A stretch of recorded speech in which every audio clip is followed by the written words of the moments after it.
Good afternoon to all of you बच्चे। अब आज हम पढ़ेंगे पाइथन लाइब्रेरीज़ के बारे में।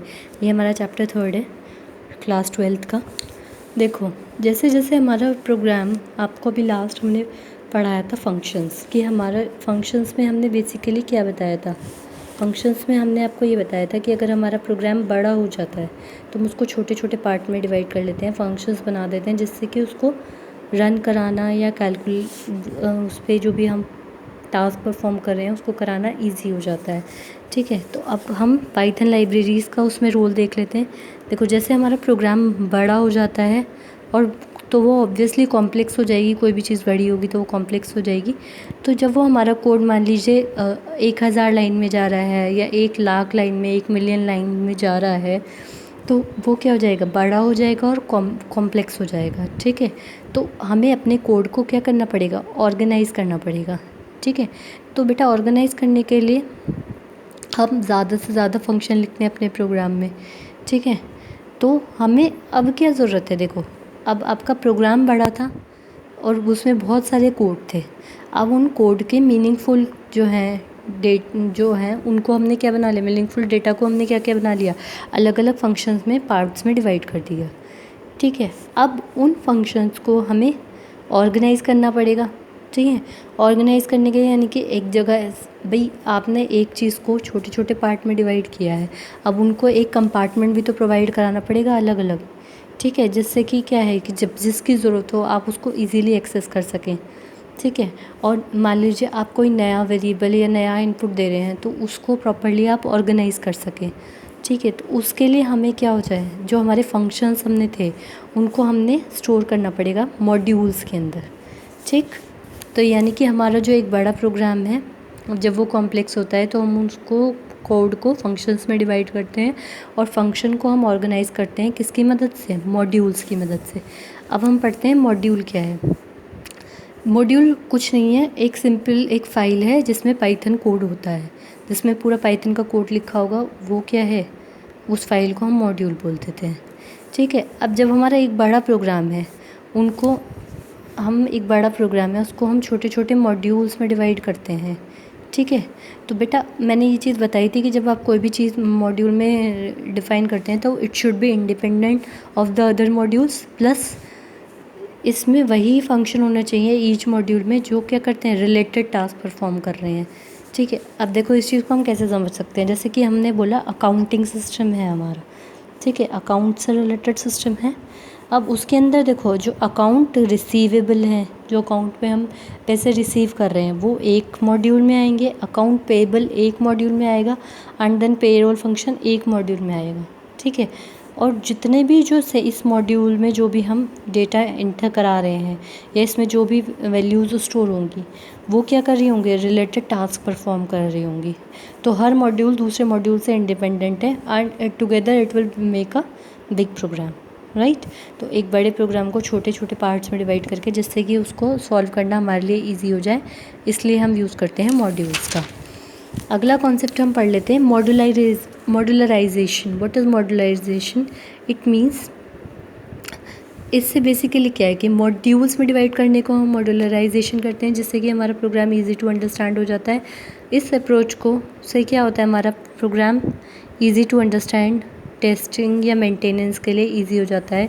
इस कॉन्सेप्ट को हम बोल देते हैं बच्चे मॉड्यूलराइजेशन। ठीक है, जैसे रियलिटी में हमारे पास कोई 1000 लाइन्स का कोड है, ठीक है, या बहुत बड़ी लार्ज फाइल है, तो आपको पता है कि लार्ज फाइल के साथ जो है काम करना बहुत डिफ़िकल्ट हो जाता है। तो हमें कोई मेथड चाहिए जिससे कि हम अपने जो है ऑर्गेनाइज़ कर सकें अपने कोड को स्मॉल पीसेस में।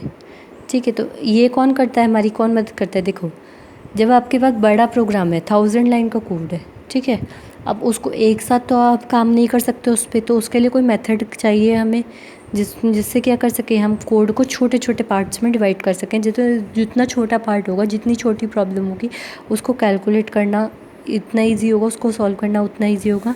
ठीक है, तो पाइथन क्या करता है, हमें अलाउ करता है कि हम अपने कोड को सेपरेट कोड ग्रुपिंग में डिवाइड कर सकें या फिर प्लेस कर सकें, कोड को सेपरेट ग्रुप्स बना सकें उनके।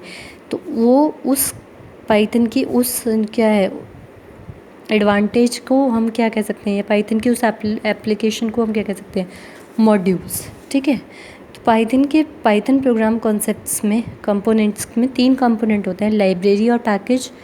लाइब्रेरी और पैकेज ऑलमोस्ट सेम होता है, मॉड्यूल्स या सब मॉड्यूल जिसको हम फंक्शंस भी बोलते हैं। ठीक है बेटा, अब इनके बीच में हम रिलेशन पढ़ेंगे मॉड्यूल, पैकेज और लाइब्रेरी की। देखो, मॉड्यूल मैं आपको बता चुकी हूँ। मॉड्यूल एक फ़ाइल है जिसमें क्या होगा, पाइथन की डेफिनेशंस होंगी, फंक्शंस होंगे, वेरिएबल, क्लासेस, स्टेटमेंट, और किससे सेव होंगे, .py एक्सटेंशन से। ठीक, पाइथन पैकेज में क्या होता है, पाइथन के मॉड्यूल होते हैं, यानी कि एक डायरेक्टरी टाइप, एक तरीके से जैसे आप फ़ोन की डायरेक्टरी होती है।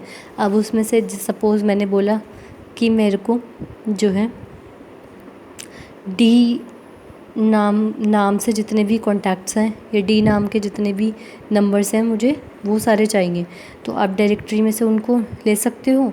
तो पाइथन पैकेज में क्या होता है, पाइथन पैकेज एक डायरेक्टरी है जिसमें क्या सारे मॉड्यूल्स जो हैं वो स्टोर होते हैं, और इनके पूरे कलेक्शन को जितने भी पैकेजेस हैं उनके कलेक्शन को हम क्या बोल देते हैं, लाइब्रेरी। तो आपको समझ में आ गया होगा कि ये कैसे कनेक्टेड है। मॉड्यूल्स में सारे पाइथन की डेफिनेशंस, उसके फंक्शंस, उसकी वेरिएबल्स, क्लासेस, स्टेटमेंट जो हम .py एक्सटेंशन से सेव करते हैं। ठीक है, और पाइथन पैकेज क्या होता है, डायरेक्टरी होती है ऑफ पाइथन मॉड्यूल्स। ठीक है, यानी कि पाइथन पैकेज के अंदर एक तरीके से सारी एक इंडेक्सिंग हो गई पाइथन मॉड्यूल्स की, और लाइब्रेरी क्या होती है, कलेक्शन होती है पैकेजेस की। देखो, लाइब्रेरी को हम क्या बोल सकते हैं, कलेक्शन ऑफ कोर और मेन मॉड्यूल्स। मतलब कि लाइब्रेरी के अंदर कोर और मेन मॉड्यूल्स का कलेक्शन होता है, और क्या होता है, लूज़ कनेक्शन कह सकते हैं बच्चे, टाइटली बाउंडेड नहीं, लूज़ कनेक्शन होता है between the loose collection of course या फिर कोर, यानी कि कोर मतलब क्या होता है, मेन, कोर और मेन मॉड्यूल्स। ठीक है, ठीक है। अब इसके अंदर देखो, आप इस तरीके से भी समझ सकते हो। सपोज़ ये हमारे 2 मॉड्यूल्स हैं, सारे मॉड्यूल्स हमने बताया था कि पैकेजेस होते हैं, डायरेक्टरी। ठीक है, और मॉड्यूल्स के अंदर क्या होते हैं, सब मॉड्यूल्स। तो यानी कि sub module is a part of module, and sub modules and modules together will form a package. ठीक है, तो इस तरीके से ये चीज़ें रिलेटेड हैं। इनको आप इन कॉन्सेप्ट को अच्छे से पढ़ें, और फिर मुझे जो भी प्रॉब्लम हो आप अपनी मेरे से शेयर कर सकते हैं। आज के लिए इस वीडियो में मैं इतना ही बता रही हूँ बेटा। नेक्स्ट क्लास में हम इसी से रिलेटेड आगे पढ़ेंगे। Have a good day.